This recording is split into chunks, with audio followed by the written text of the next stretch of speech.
उधर अदन की खाड़ी में तबाही मची है। इधर ट्रंप ने फिर कर दी है शैतानी। ईरान ने हॉर्मुज में रेड सायरन बजाया है। नमस्कार, आप देख रहे हैं न्यूज़ 18। मैं हूं आपके साथ श्रुति श्रीवास्तव। अमेरिका और ईरान के बीच का तनाव के बीच दुनिया के सबसे महत्वपूर्ण समुद्री रास्तों में से एक स्ट्रेट ऑफ हॉर्मुज को लेकर विवाद बढ़ता जा रहा है।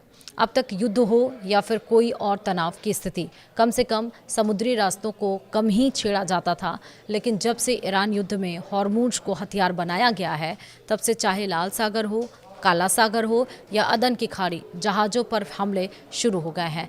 अमेरिकी राष्ट्रपति डोनाल्ड ट्रंप ने एक बार फिर सोशल मीडिया पर ऐसी तस्वीर साझा की है जिसमें हॉर्मुज जल डमरू मध्य को नया अमेरिकी क्षेत्र बताया गया है। ट्रंप ने इससे पहले भी 18 अगस्त को यह तस्वीर साझा की थी जिसमें स्ट्रेट ऑफ हॉर्मुज को अमेरिका का हिस्सा दिखाया गया था। कुछ वक्त पहले डोनाल्ड ट्रंप ने 14 अगस्त को लॉन्ग आइलैंड में एक पुलिस अकादमी में बोलते हुए कहा भी था कि वह जल्द ही हॉर्मुज जल डमरू मध्य को अमेरिका का क्षेत्र घोषित कर सकते हैं। उनके इस बयान के बाद ईरान की ओर से कड़ी प्रतिक्रिया सामने आई है। ईरान ने साफ कहा है कि अगर अमेरिका का रवैया नहीं बदला तो वो हॉर्मुज को ब्लॉक कर देंगे और ये हमेशा के लिए बंद हो जाएगा। वहीं डोनाल्ड ट्रंप ने युद्ध की शुरुआत से ही ये कहते रहे हैं कि वे हॉर्मुज पर अमेरिका का नियंत्रण रखना चाहते हैं ताकि यहाँ से जहाज़ों की आवाजाही सामान्य रूप से चल सके। हालांकि ईरान ऐसा कभी नहीं चाहता और वो इस रास्ते पर अपना कब्जा चाहता है।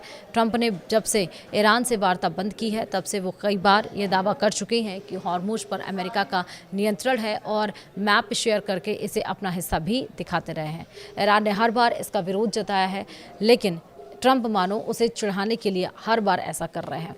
वहीं ईरान की सुप्रीम नेशनल सिक्योरिटी काउंसिल के सचिव मोहसिन रिजाई ने कहा है कि हॉर्मुज फिलहाल बंद है और इसे तब तक नहीं खोला जाएगा जब तक अमेरिका अपने रवैये में बदलाव नहीं करता और अपने वादे को पूरा नहीं करता।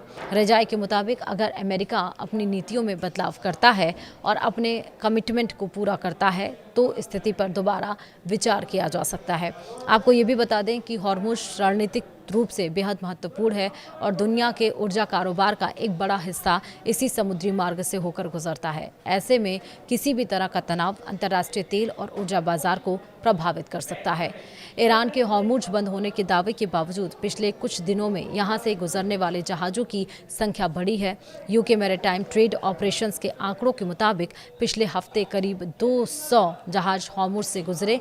इससे पहले वाले सप्ताह में यह संख्या लगभग 150 थी, जबकि 2 सप्ताह पहले करीब 40 जहाज ही इस रास्ते से गुजरे थे। समुद्री खुफिया कंपनी केपलर के मुताबिक पिछले 2 हफ्तों में स्ट्रेट से गुजरने वाले 80% से ज़्यादा जहाज या तो ओमान के रास्ते से गुजरे, जिसे अमेरिका का समर्थन हासिल है और अंतर्राष्ट्रीय समुद्री संगठन ने इसकी अनुमति दी, या फिर उन्होंने अपनी गतिविधियों को सार्वजनिक रूप से छिपा लिया।